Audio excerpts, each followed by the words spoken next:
गळा छोटा आहे आणि ब्लाऊजचा मुंढा जास्त आहे.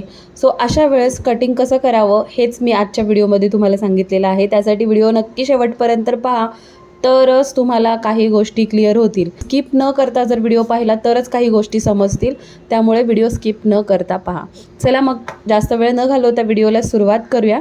सर्वप्रथम मी हे ब्लाऊजचं फॅब्रिक आणि अस्तर घेतलेलं आहे. अस्तर मी इस्त्री करून घेतलं, जेणेकरून आपल्याला कटिंग करणं स्मूथ होऊन जातं. बघा, बऱ्याच मी खूप सारे टिप्स देत असते माझ्या ब्लॉगिंग चॅनलमधूनसुद्धा आणि ह्या चॅनलमधूनसुद्धा, की तुम्ही नेहमी जेव्हा ब्लाऊज कटिंग करायला घेताय तेव्हा ब्लाऊजला फिनिशिंग हवं असेल तर अस्तर आणि मेन पीस दोन्हीही इस्त्री करून घ्यायचं आहे. तर मी अस्तर इस्त्री करून घेतलं. सगळ्यात पहिल्यांदा जो बॅक पार्ट आहे तो मी कटिंग करायला घेते. तर यामध्ये जे काही मापं आहेत ती मी तुम्हाला स्क्रीनवर देते, म्हणजे तुम्हाला समजेल की आपण मापाप्रमाणे कसं कटिंग केलं आहे. तर ब्लाऊजची उंची बघा 14 इंच तयार होती, तर मग मी इथे 15 इंच घेतलेली आहे, 1 इंच शिलाई मार्जिन वाढवून. त्यानंतर दोन्हीकडे सरळ रेषा आखून घेते. आता रेषा आखल्याने काय होतं की कुठेही तुम्हाला कमी जास्त होत नाही ब्लाऊज उंचीमध्ये, आणि मग शिवताना त्याचं परफेक्शन येतं. इथे मी शोल्डर 5.5 घेतला आहे आणि मुंढा जो आहे तो 6.5 इंचावर घेतला आहे. 34 मापामध्ये आपण 6.5 मुंढा, गळा छोटा असेल तेव्हाच आपण मुंढा वाढवून घेतो. त्यानंतर बघा, छातीचं माप मी इथं टाकलं 34चा चौथा आणि पुढे 1.5 इंच शिलाई मार्जिन. आता याची कंबर जी आहे ती 30 इंच होती आणि चौथा भाग घेतला, पुढे 1 इंच पाठीमागचा टक्स आणि पुढे 1.5 इंच शिलाई मार्जिन. दोन्ही लाईन जोडून घेतल्यात.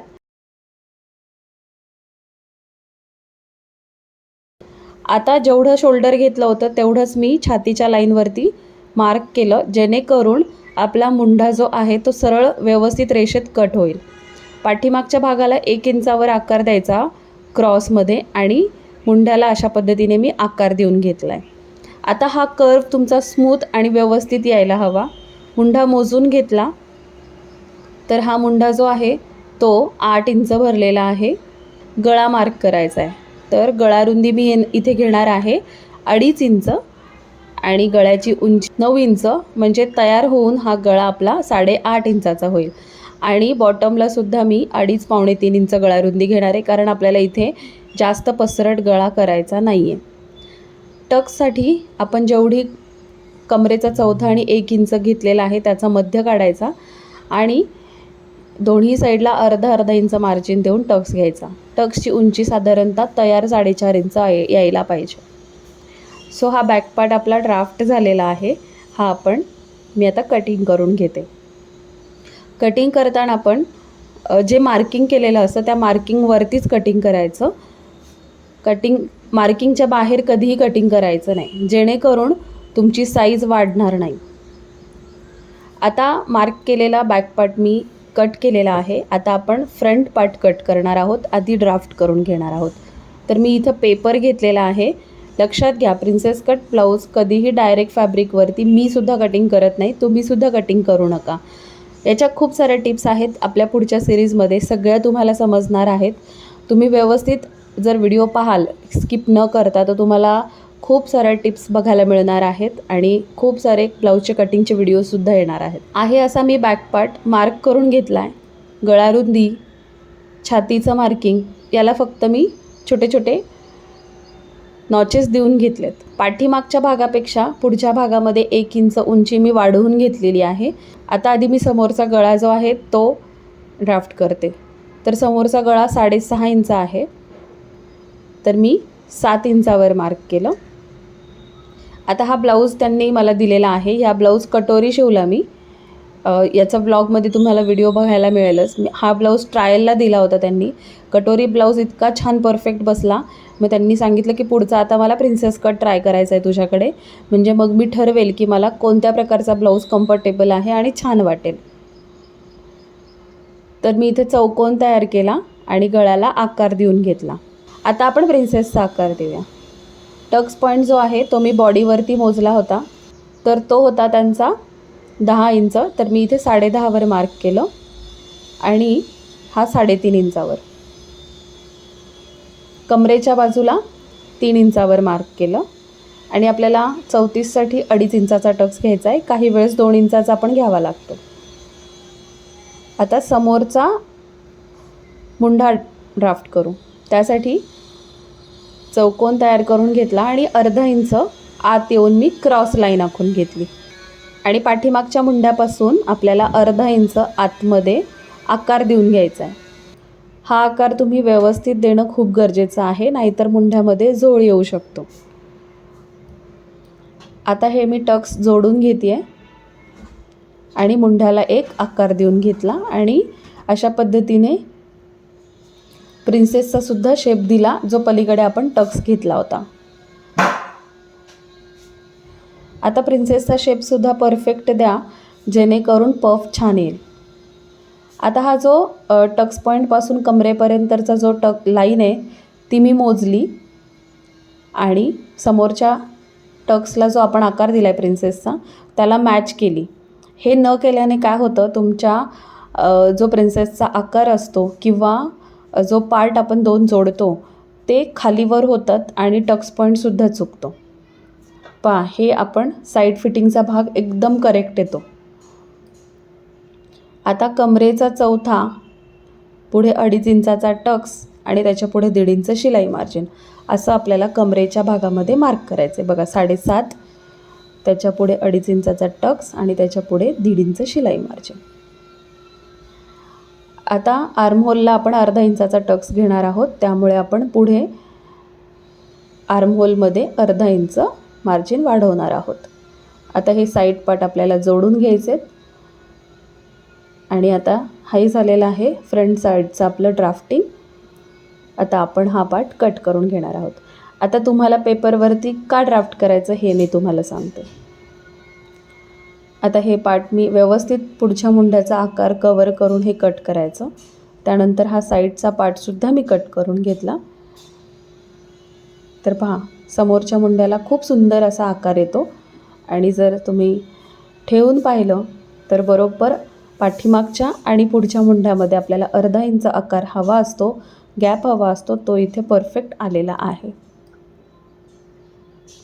आणि अशा पद्धतीने आपण जोडल्यानंतर सुंदर असा याचा पफ तयार होतो.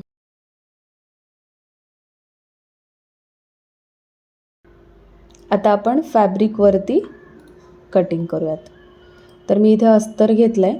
आता हा फ्रंट हुक असल्यामुळे आपण याला फ्रंट साईडला हुक आयपट्टीसाठी अर्धा इंच एक्स्ट्रा ठेवला आहे आणि बाकी आहे तसं आपण ड्राफ्ट करून घेणार आहोत, म्हणजे चॉकनी मार्क करून घेणार आहोत. फक्त आता इथे प्रिन्सेस स्कर्ट जिथे जोडणार आहे आपण तिथे आपल्याला अर्धा इंच शिलाई मार्जिन वाढवायचं आहे. जसं मी दाखवले त्याच पद्धतीने तुम्हाला वाढवायचं आहे. आणि आता हे मी कट करून घेते. गळा मी स्टिचिंगच्या वेळेस ड्राफ्ट करेल, कारण आपल्याला ह्याला कॅनव्हास लावायचा आहे.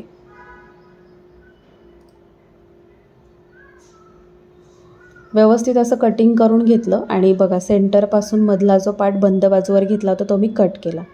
त्याच पद्धतीने साईडचा भागसुद्धा मी कट करून घेतलेला आहे. आपल्याला प्रिन्सेस कटसाठी फक्त शिलाई मार्जिन जोडण्यासाठी वाढवायचं आहे. सो अशा पद्धतीने आपला बॅक पण कटिंग झाला आहे आणि फ्रंटही कटिंग झाला आहे. आता आपण बाही कटिंग करूयात. तर बाहीसाठी 2 आहेत अस्तर आणि ते आपण मध्ये फोल्ड केले. आता इथे आपण एल्बो स्लीव्ज कट करतो आहे, त्यामुळे जेवढी आपली बाहीची उंची आहे त्यामध्ये 1 इंच मी शिलाई मार्जिन घेतलं आणि 3.5 इंच मुंडा खोलीवर मार्क केलं. ह्या 2 लाईन आखून घ्यायच्या. आता आपल्या छातीचा चौथा भाग वजा अर्धा इंच एवढी मी रुंदी टाकली, जी आपल्या फॉर्म्युल्याप्रमाणेच आहे.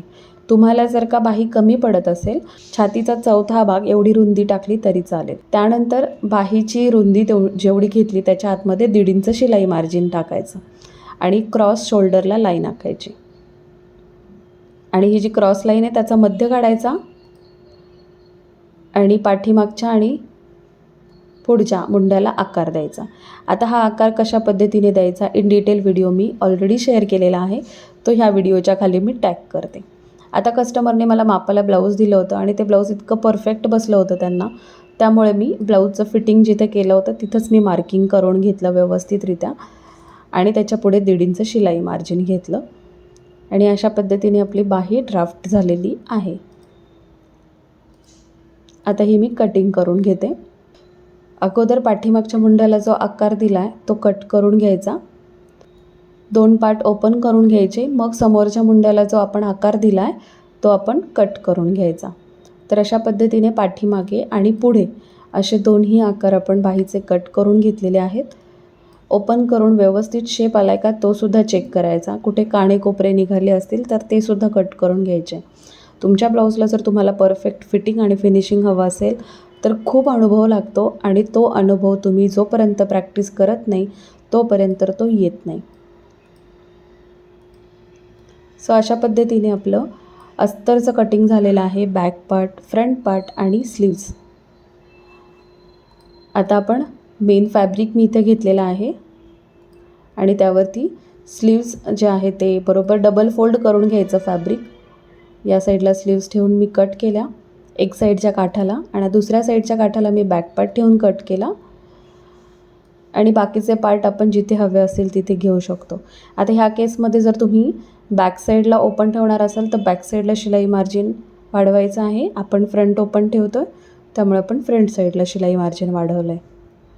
आता याचा स्टिचिंगचा व्हिडिओ जर तुम्हाला हवा असेल तर मला कमेंट सेक्शनमध्ये स्टिचिंग किंवा शिलाई असं टाका. मी लवकरच याचा शिलाईचा व्हिडिओसुद्धा शेअर करते, कारण याचा शिलाईच्या व्हिडिओमध्ये आपण खूप साऱ्या याच्यामध्ये पण मी टिप्स दिलेल्या आहेत. कॅनव्हास पेपर वापरून आपण ब्लाऊजला प्रोफेशनल बुटीक स्टाईल पद्धतीने शिलाई कशी करायची ह्या सगळ्या गोष्टी इन डिटेलमध्ये मी तुम्हाला सांगणार आहे.